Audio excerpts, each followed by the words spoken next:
नमस्कार, बहुत स्वागत है आपका। आप देख रहे हैं भाग्य चक्र और मैं हूं आपके साथ शैलेंद्र पांडे। अभिवादन करने के लिए, सम्मान देने के लिए हम अपने से बड़ों का, अपने से ज़्यादा गुणवान लोगों का और जिनके प्रति श्रद्धा है उनके चरण स्पर्श करते हैं। चरण स्पर्श करने से भी भाग्य में सुधार होता है, जीवन की रुकावटें दूर होती हैं। तो आज हम आपको बताएंगे कि चरण स्पर्श करने के तरीके क्या हैं और चरण स्पर्श करने के लाभ क्या हैं। देखिए, आज हम बात कर रहे हैं चरण स्पर्श के बारे में, पैर छूने के बारे में। भारतीय परंपरा में चरण स्पर्श को बहुत महत्वपूर्ण माना जाता है। इसका महत्व क्या है? देखिए, हिंदू संस्कारों में अभिवादन की परंपरा पाई जाती है और कई तरीके से अभिवादन किया जाता है। जैसे हाथ जोड़कर प्रणाम किया जाता है, चरण स्पर्श किया जाता है, ये दोनों ही अभिवादन है। चरण स्पर्श करना एक विशेष आध्यात्मिक और वैज्ञानिक प्रक्रिया है और सामान्यतः आप देखिए कि लोग हाथ जोड़कर नमस्कार तो करते हैं, लेकिन चरण स्पर्श सामान्यतः नहीं करते। चरण स्पर्श विशेष स्थितियों में विशेष लोगों को किया जाता है। सही तरीके से अगर चरण स्पर्श किया जाए तो अद्भुत लाभ हो सकते हैं। किसका चरण स्पर्श कर रहे हैं और कैसे चरण स्पर्श कर रहे हैं, ये बड़ा महत्वपूर्ण है। चरण स्पर्श करने से भाग्य बेहतर हो सकता है, संकट आपके जीवन के मिट सकते हैं और ईश्वर की अनुभूति हो सकती है। दो बातें इसमें समझना महत्वपूर्ण है कि आप किसके चरण स्पर्श कर रहे हैं और आप किस तरीके से चरण स्पर्श कर रहे हैं। इन दोनों बातों को समझना आवश्यक है। अब ये जानते हैं कि जब आप किसी व्यक्ति के चरण स्पर्श करते हैं तो चरण स्पर्श करने से लाभ क्यों होते हैं। देखिए, दुनिया का कोई भी व्यक्ति हो, अच्छा हो, बुरा हो, सामान्य हो, विशेष हो, उसके अंदर एक विशेष तरह की ऊर्जा पाई जाती है और व्यक्ति की एनर्जी उसके हाथ और पैर की अंगुलियों से निकलती रहती है, प्रवाहित होती रहती है। और जब आप किसी को स्पर्श करते हैं, छूते हैं, तो ये ऊर्जा स्पर्श से एक दूसरे तक पहुंच जाती है।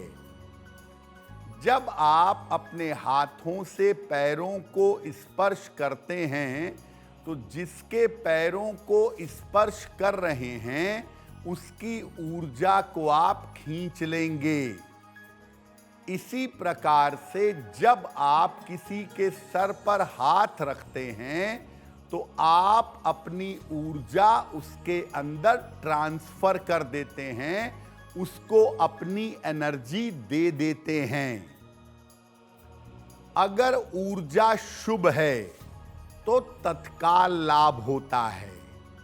संत महात्मा, गुरुजन, जो लोग आपके प्रति प्रेम और श्रद्धा रखते हैं, विश्वास रखते हैं, आपको प्रेम करते हैं, गुरुजन हैं, संत महात्मा हैं, जब आप उनके चरणों को स्पर्श करते हैं और वो आपके सर पर हाथ रखकर आपको आशीर्वाद देते हैं तो उनकी शुभ ऊर्जा आपके अंदर प्रवेश कर जाती है और इस शुभ ऊर्जा से आपका कल्याण होता है, आपकी कामनाएं पूरी होती हैं, रोग और बीमारियां शरीर से दूर होने लगती हैं।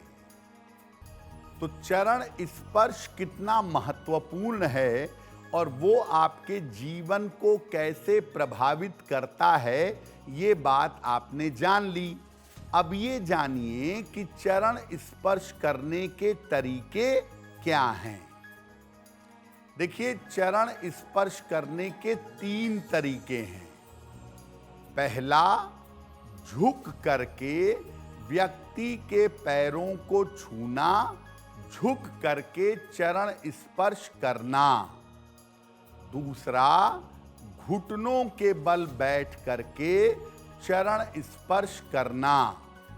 और तीसरा, लेट जाना किसी व्यक्ति के सामने, दोनों हाथ मिला के लेटे हुए नमस्कार करना, यानी साष्टांग प्रणाम करना।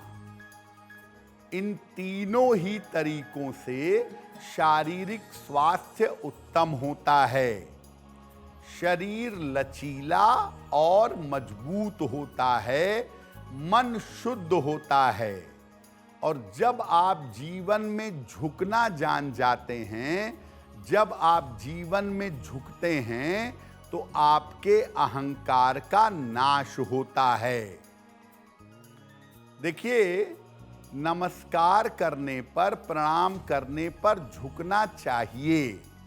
जब आप झुक करके नमस्कार करेंगे, झुक करके चरण स्पर्श करेंगे, तो इससे आपको झुकने की आदत पड़ेगी, आपके अंदर विनम्रता आएगी और आपका अहंकार दूर होगा। अब आपको बताते हैं कि चरण स्पर्श करने के नियम क्या हैं। देखिए, चरण उसी के छूने चाहिए जिसके प्रति आपके मन में श्रद्धा हो। जिसके प्रति आपके मन में श्रद्धा ना हो, जिसको आप अच्छा नहीं समझते हो, उसके चरण मत छूइए, हाथ जोड़कर केवल नमस्कार करिए। जो श्रद्धा के योग्य हो, यानी कोई संत महात्मा हो, कोई ज्ञानी जन हो, उनके चरण भी आप छू सकते हैं। अगर झुक करके चरण स्पर्श कर रहे हैं, तो हाथों की अंगुलियों से दूसरे व्यक्ति के पैर का अंगूठा छूइएगा। अगर घुटनों के बल बैठकर चरण स्पर्श कर रहे हैं, तो अपना सर चरणों में रखिएगा। अगर आप साष्टांग प्रणाम कर रहे हैं, तो साष्टांग प्रणाम हर व्यक्ति को नहीं किया जा सकता। केवल अपने गुरु या अपने इष्ट देव को या देवी को साष्टांग प्रणाम करें। इसके अलावा कोई कितना भी बड़ा हो, कितना भी महान हो, अपने गुरु और इष्ट के अलावा किसी और को साष्टांग प्रणाम ना करें। महिलाओं को साष्टांग प्रणाम नहीं करना चाहिए। ज्यादा से ज्यादा महिलाएं घुटने पर बैठकर अपना सर नीचे करके प्रणाम कर सकती हैं। महिलाओं को साष्टांग प्रणाम करना वर्जित है। अगर कोई व्यक्ति श्रद्धा से, प्रेम से, ईमानदारी से आपके चरण स्पर्श कर रहा है, तो उसके सर पर हाथ रखकर उसको आशीर्वाद दीजिएगा। मान्यता ये कहती है, परंपरा ये कहती है कि माता पिता को अपनी पुत्रियों से चरण स्पर्श नहीं करवाना चाहिए।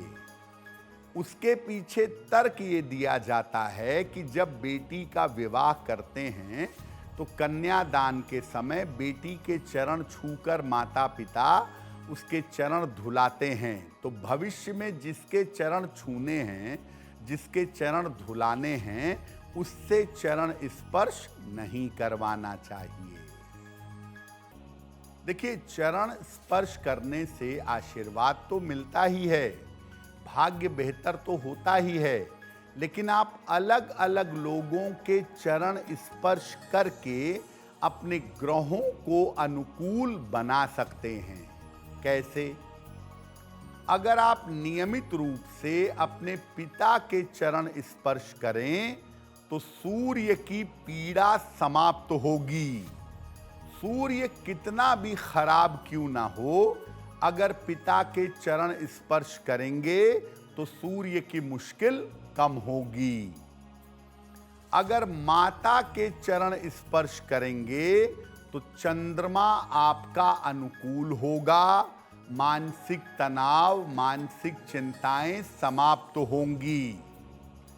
अपने से बड़ी स्त्री के, बालिका के, महिला के, जिसके प्रति आपके मन में सम्मान है, अगर उनका चरण स्पर्श करेंगे तो बुध और शुक्र आपके मजबूत होंगे।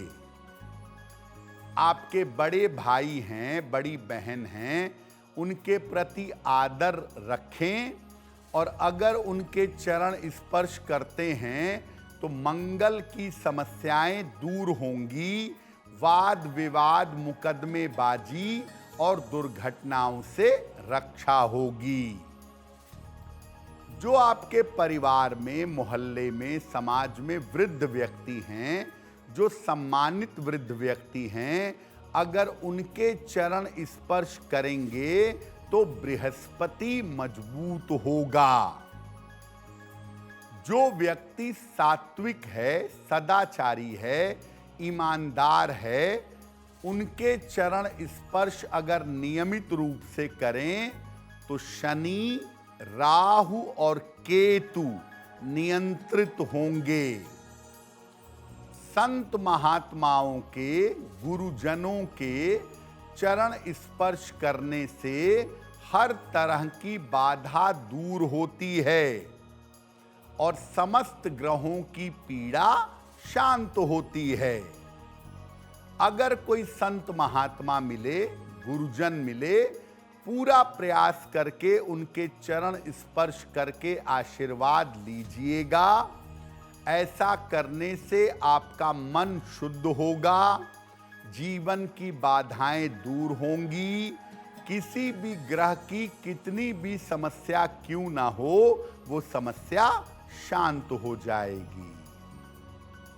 देखिए, चरण स्पर्श करना बहुत मूल्यवान बात है, इसलिए आपको फिर से बता दें कि जिसके प्रति आपके मन में श्रद्धा है या जो वास्तव में संत है, महात्मा है, श्रद्धा का पात्र है, जो आपके माता पिता हैं, बड़े लोग हैं, उनका ही चरण स्पर्श करिए।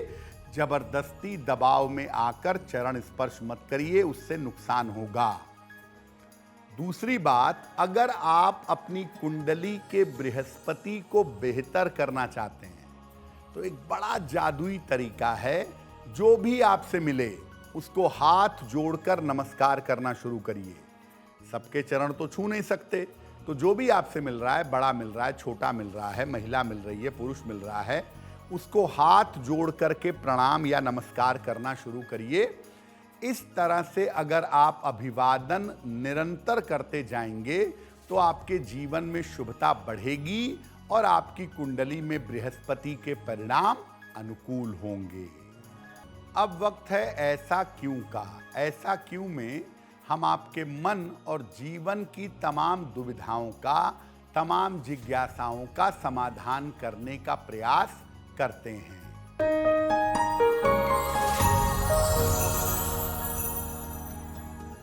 लोगों का ऐसा कहना है कि हवा में कैंची नहीं चलानी चाहिए। अगर आप कुछ काट नहीं रहे हैं, कागज नहीं काट रहे, कपड़ा नहीं काट रहे, तो हवा में कैंची मत चलाइए। क्यों कहा जाता है ऐसा? देखिए, लोग ऐसा मानते हैं कि हवा में कैंची चलाने से घर में झगड़ा होता है, अशुभता आती है।